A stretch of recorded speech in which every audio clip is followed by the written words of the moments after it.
Oh, hello guys, girls and everybody else. Today I'm going to be fitting the safe turn system, which when I've lost the lid, there we go, the safe turn system to my Triumph Rocket 3, which you can see I've already got semi-prepared.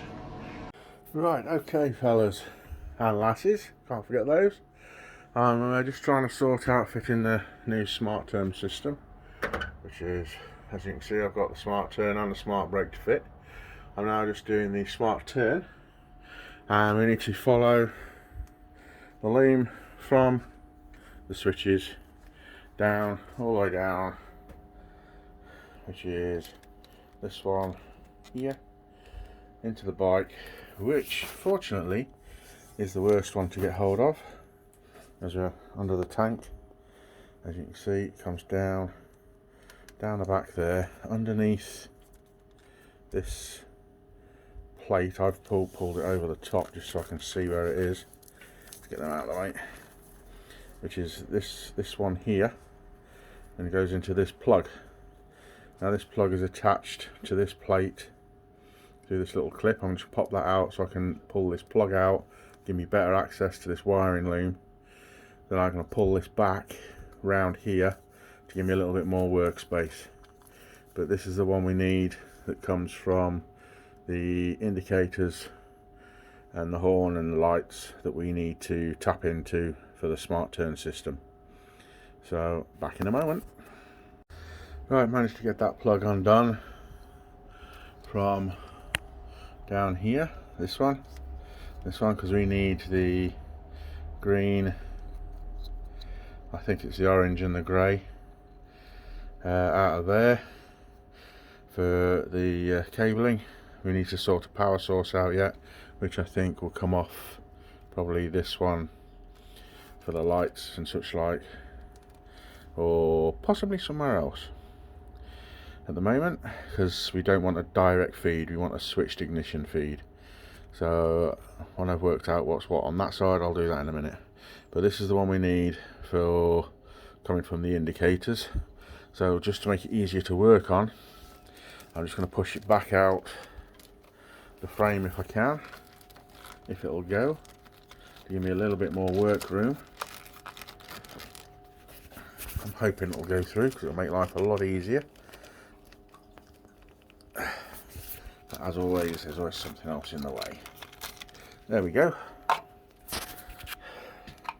And that's come through from that hole there. Remember, before you start making any connections on here, is to feed the cable from the quick turn module through this gap first and work on it, so when you push it all back to go back through, it's all on the right side and you're not trying to get a big module through this gap, because it won't fit. So this is just to make life a lot easier on yourself. Yeah, so you got room to work and you're not trying to do it all under there, because to some people that looks like an abomination of multicolored spaghetti.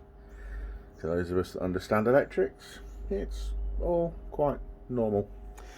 So I'm now going to get everything prepared. This is just getting the bike sorted.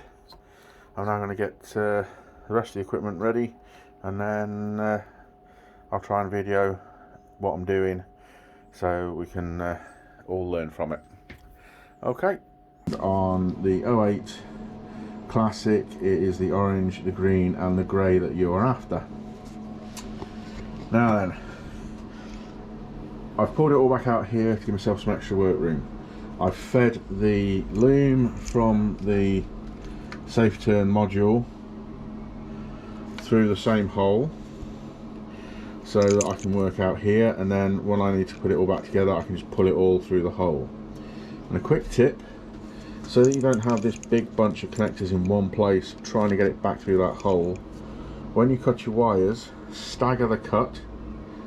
So you've got a long, short, medium and a short. That way when you put all the connectors together, because you're basically splicing in the safe turn system, the connectors are separated slightly, so when you tape them all back up and put the sleeve back on, it's not such a big bundle that you're trying to feed back through the bike and find a space for it to live in. Watched on a previous video a guy that did that, and he really struggled. It wasn't a triumph, admittedly, to find space to put such a big wad of cables under his tank. One of the other things you really need to pay attention to, I shall move seductively over to the wiring diagram here on the instructions, is, as you can see, turn signal on the left handlebar. Tells you that you need to fit the male connectors to your wires, and similarly the female connectors going to the bike.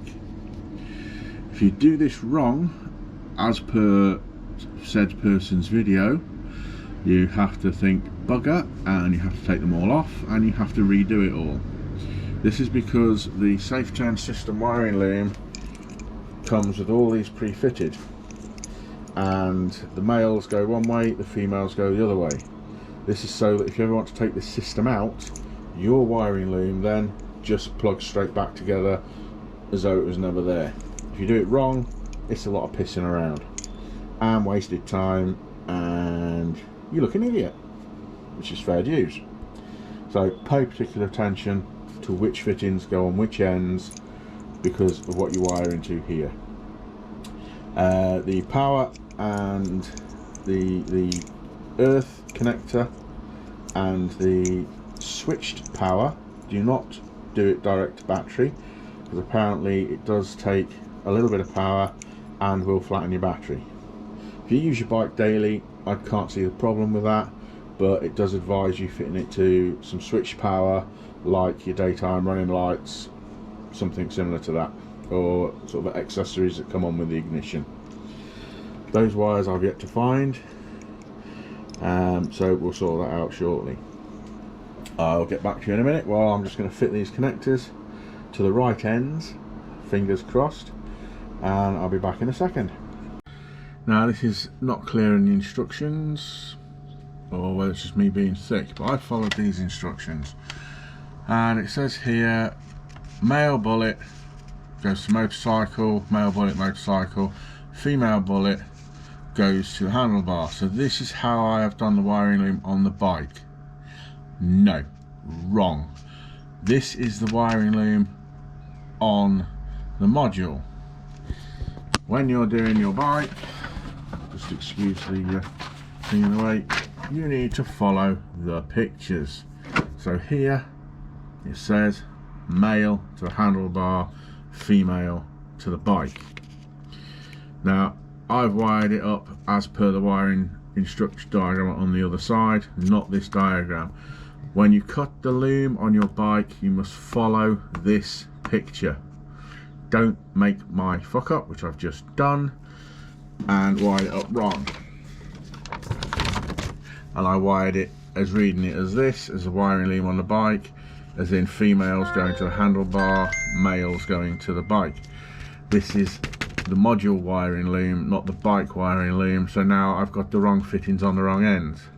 But because it's now tucked in, back in the bike and everything, instead of cutting these off and trying to redo them, I'm going to make some little jumper cables, male to males, females to females, so I can plug them into the right ones, and then if I ever take it out, I can just remove them without any real issue, and everything will connect back together properly. Ah dear, never mind. I did put a warning about doing this right at the beginning, and I fell into the same trap. So this, do not wire your bike up to these instructions, wire them up, wire it up to these instructions. Enough said, now I'm going to go and correct my fuck up. Ta-ta, sorry about the language. Right, fellow peoples, I made a boo-boo, as per the warning, and put the wrong fittings on the wrong ends. So I followed the wrong instructions. But to save trying to snip everything out, I've just made some little jumper cables to join them all up, so that if I ever take it out of the machine, I can just reconnect this side without any issues and try and sort everything out again. So Also, this now gives me a little bit longer piece of cable, so I can move this further down the back towards where I've taken the power supply from, which is here. And I've had LED headlights fitted, so the wiring colours are different. So managed to trace the loom from the headlight back down, and this by connecting the voltmeter to this red lead, switching it on and off. I can see this was a switchable power feed, and the earth is right next to it. So, but now I've put these little jumper leads in. When I tidy it all up and put it down, I can fit these closer to where this is, so there's no sort of stretch in the cables anywhere. And just to show you, this is the my indicator here. It will come on white with a running light first, and it should flash. There we go. It will do that every time you turn the ignition on, I believe, because it's calibrating itself every time you turn the bike on. I haven't yet found a home for where to fit the module. That will come in a minute when I've tidied the cables up, but as you can see, there's plenty of lead on it, so it can go pretty much anywhere. I might feed it back down towards where the airbox is, although I believe that does get quite warm, so I might just fit it up here somewhere, possibly sort of feed it through under here and zip tie it to the frame just here somewhere. So because it's near where the airflow comes through, it should keep it quite cool. Right, I'll crack on and get it tidied up, get the everything else done, and I've just got the switch gear and the little grommets to put in the switch, so I'll sort that out next. Just a quickie, just to show you, there are different thicknesses in the little foam grommets that you fit into the switch gear. There's some obviously have a bigger space than others, and this little clear one on the end, you can ignore that with a motorbike. That's for the moped riders, so we're just going to be using these. Just be careful when you pick them up, keep a good firm grip on them. You don't want to be dropping them and losing them. And then once that's done and sorted, it's a case of just putting it back together, tidying it all up and putting the bike back together. Catch you in a bit. Okay, just taking this off. As you can see, just one screw at the top here, one screw at the bottom here, and the whole front face comes off. Now then, in here there is no obvious where to put these rubber bungs. This here is your horn, this here is your main and dip, this is the indicator section. There are no moving parts that you can see, so I'm assuming the rubber grommets that you need to fit are on the other side, so this has got to come to pieces. So just take this zip tie off here, and hopefully minimum dismantle work, we can get this open and have a look. Looks like there might be a tiny little grub screw under there to take the front of that off, but we'll see. Get the torch on it and have a look and see what happens. Right, just to go through it, this is your switch gear. Now this is your horn button. I'll just run through quickly. There is a single screw here to take your horn button, the light switch out. Just lift that out of the way. There's another one in this corner that holds a little metal clamp onto here. Take that one out. There is no screw in this one, well, not on my bike anyway. And then there's one screw here to take your horn out, and another screw hidden underneath the cable in that corner. When you take the horn out, be very, very careful. There's a spring under there, and the horn button will only go in one way, so just be careful when you're putting it back together. It is fiddly. Gently, be patient, prise the indicator module out, and all this will come away in your hand. The rubber grommets that you need to fit do not go into the white bit, they go into the black bit.